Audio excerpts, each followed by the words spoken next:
at Bank of America Stadium after another Panthers win. Hey, they're undefeated so far to start the season at home. Pretty good start. Julian Council joining me from Locked On Panthers. Julian, this was a pretty interesting game. We saw a lot of back and forth. Yeah. We saw a lot of things really starting to click and progress on all phases of this football team. Yeah, honestly, going to this game, I expected it to be a shootout, and it turned out to be a shootout. As much as the Panthers defensively have improved, I wasn't expecting them to improve to the level where they could hold down Dak Prescott and this Cowboys offense all throughout this afternoon. But I also felt like, on the other hand, they could make the necessary stops, which they did make in this game, and that offensively, especially with the way that Rico Dowdle ran the ball last week and the way that Dallas is throwing against the run, that the offense could stand up and be able to score the amount of points they scored in this game today. So obviously a huge walk-off victory for Carolina to get back-to-back wins, to be undefeated at home. This is really important for this organization to take another step in the right direction, and now they have even a bigger opportunity next week to get above 500. Then after that, it's Buffalo and Green Bay. But we'll focus on today so far. You mentioned Rico Dattle. That is, once again, the story of this Panthers team. There was a lot riding and being made of what Rico would do going against his former team where he played for 5 years. It kind of ended poorly between that relationship. He had a lot to prove. Yeah. To be able to replicate that is hard.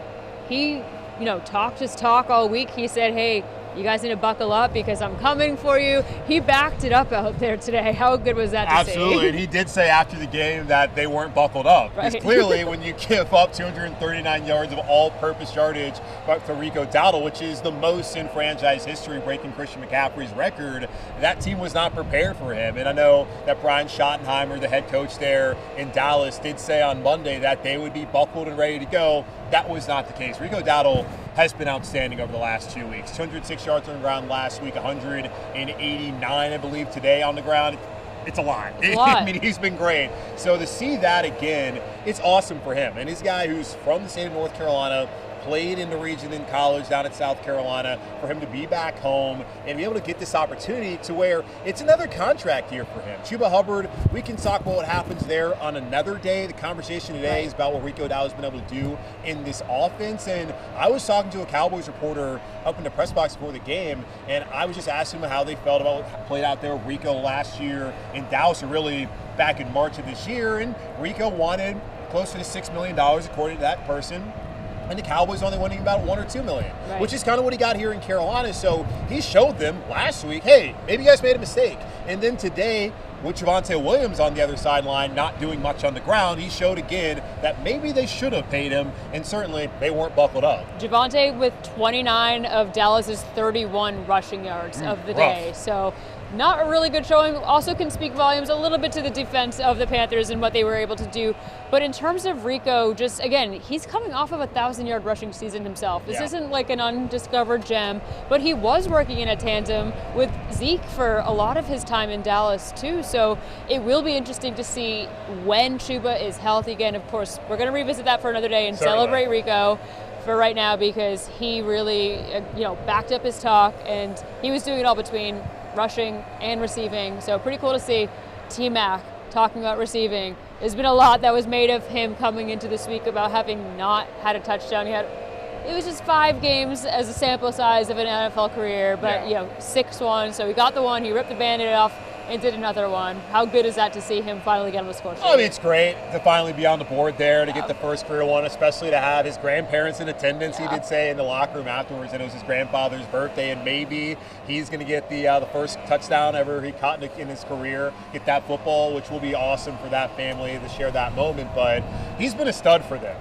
And when they've had questions about Xavier Legette, when he's been injured, Jalen Coker was not able to make his debut today, maybe next week in New York he'll be ready, he's been the constant. And he has shown Carolina that, maybe they actually were right in taking wide receiver 8th overall, when there's a lot of people, myself included, who thought that they would go and should go with defense. But instead they went with McMillan at wide receiver, and that's proven today to be the right decision, and throughout the season so far to be the right decision. So great for him to get that opportunity. And this is a guy who's just gone out there and he's played his role. And what I really loved from him today was not necessarily scoring the touchdowns, but it was he had the ball go off his hands that was intercepted by Dallas. That led into a touchdown for the Cowboys. But for him to respond to that next drive, even before the touchdown reception, there was a 12-yard run that Rico Dowdle had right here where he was the lead block. So to play your role in the run game and then also to capitalize by scoring a touchdown in this end zone, like, I love to see that out of a player because it's more than just catching the ball. It's also what can you do, play your 111 to help the team, and he did that in more than one way today. He really showed that growth mindset too, I think, with that, because it'd be so easy to, the only turnover on this Panthers team, of course, it goes against Bryce Young on the stat sheet for an interception, but, it was a pretty nice thrown ball to T-Mac. It went through his hands, but to be able to move past it, work through it, and to keep going like he did shows a lot. Let's talk about Bryce, because again, Bryce set him up for those 3 passing touchdowns on this day. Bryce looked confident. He looked like he is free again.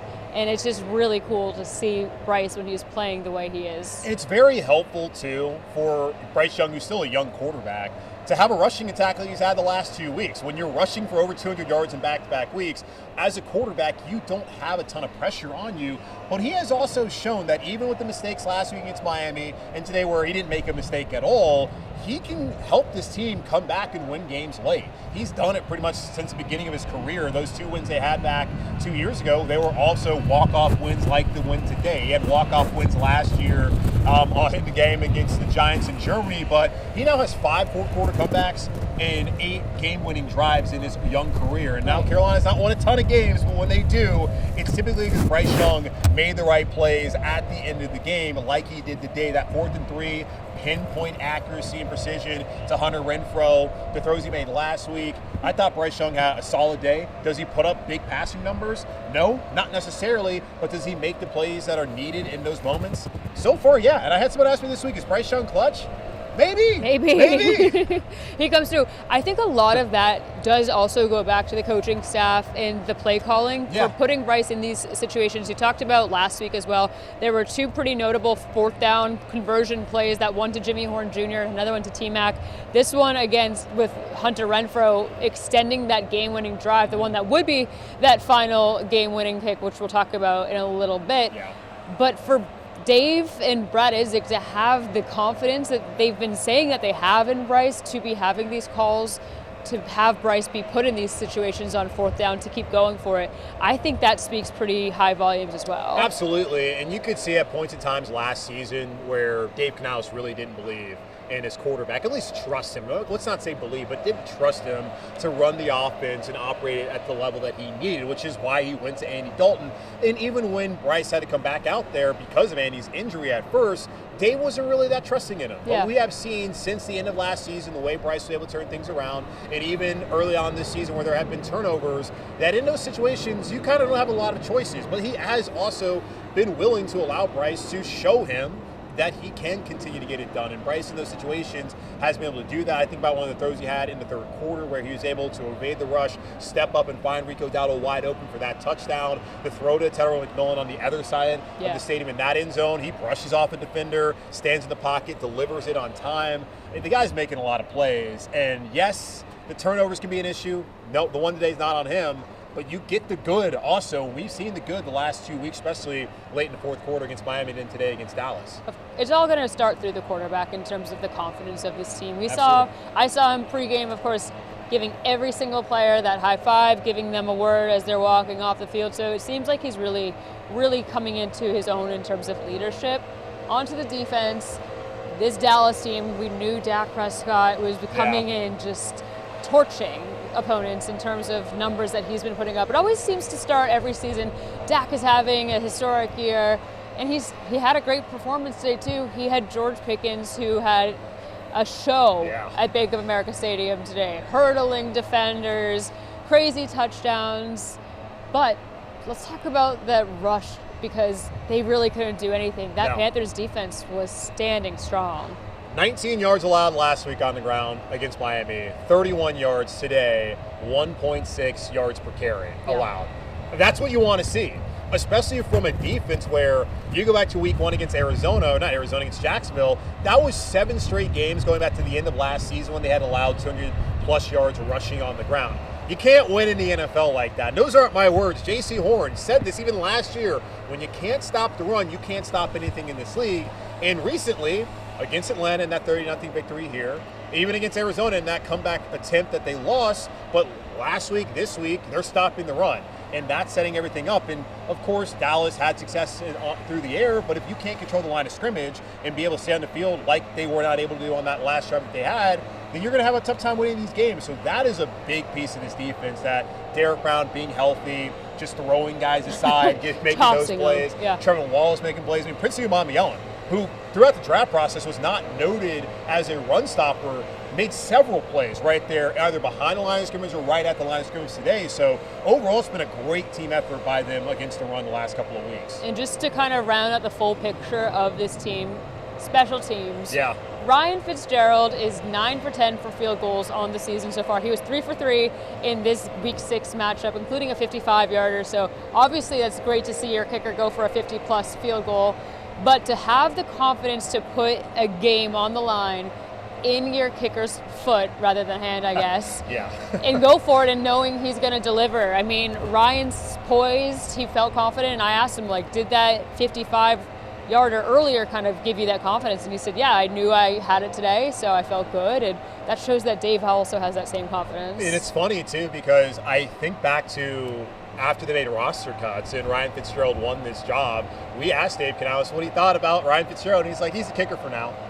Pretty nonchalant about it. The next day, Dan Morgan, the general manager and president of football operations here in Carolina, said they would live with the ups and the downs, and they live with the ups so far, like today, and the downs a couple weeks ago in New England. But he's been awesome, and he was nails last year at Florida State, going perfect, making a bunch of 50-plus yarders, and then today that they had the confidence in him to kick the 55-yarder, 33-yarder. I mean, that's an extra point. Sure. No concern there, but it's still his first attempt at a game-winning kick in the NFL, and right down the middle. So he's been awesome. The dirty kickoffs, you saw that play out again today, that had Dallas behind the 8 ball there, where they were starting a lot of these drives from the 20 with the ball bouncing in from the landing zone into the end zone. So he's helped out, not just in field goal kicking, but the way he's helped out on kickoffs. He's been really good and been a bright spot.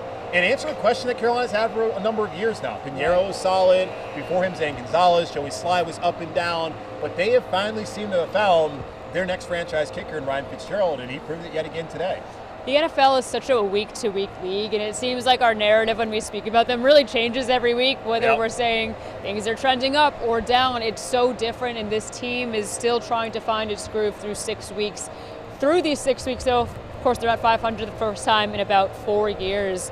What is your belief that this is a team on the rise at this point? Yeah, 500 since week 10. Back in 2021, that was the Cam Newton I'm back game there in Arizona in the desert. So I look at this team, they're one that certainly is going to fight. They fought back last week in that win against Miami. They fought back in that failed comeback attempt against Arizona. Yes, they're going to be prone to making certain mistakes, but a defense that is probably a little bit more bend and break at this point in time, where they can give up plays like they did today in the passing game. They can give up plays like they gave up last week against Miami, but they can find a way to finish. Right. And they did that last week. They did that today. So we're starting to see the identity of this team, similar to what we saw at the end of last season. I think that's finally coming to fruition after those first 2 weeks where, okay, where were the Carolina Panthers really at? And then even that letdown a couple weeks ago in New England, who Patriots are a good football team. I think we're finally starting to find out what this identity of the Panthers are. But still, want to see how they respond next week against the Jets, a game where they should win and should be favored. And after that, you got 2 litmus tests. One here at home against Buffalo. The next one after that up in Green Bay against the Packers. You get the 4-3. Should be an excited crowd here. Going to be a solid, certainly. Maybe this could really be turning around. We'll have to wait and see what they do next week against the Jets. But for 2 weeks now, we've seen some Carolina Panthers football that I think a lot of fans have been waiting for a long time. They haven't won on the road yet. Of course, next week is a pretty good opportunity. An 0-6 New York Jets team, a team that is struggling, a team that, on paper, the Panthers could be able to capitalize against. Of course, we will keep you updated on all of that as we go into Week 7 in the NFL. Julian Council, thanks so much for joining. Absolutely.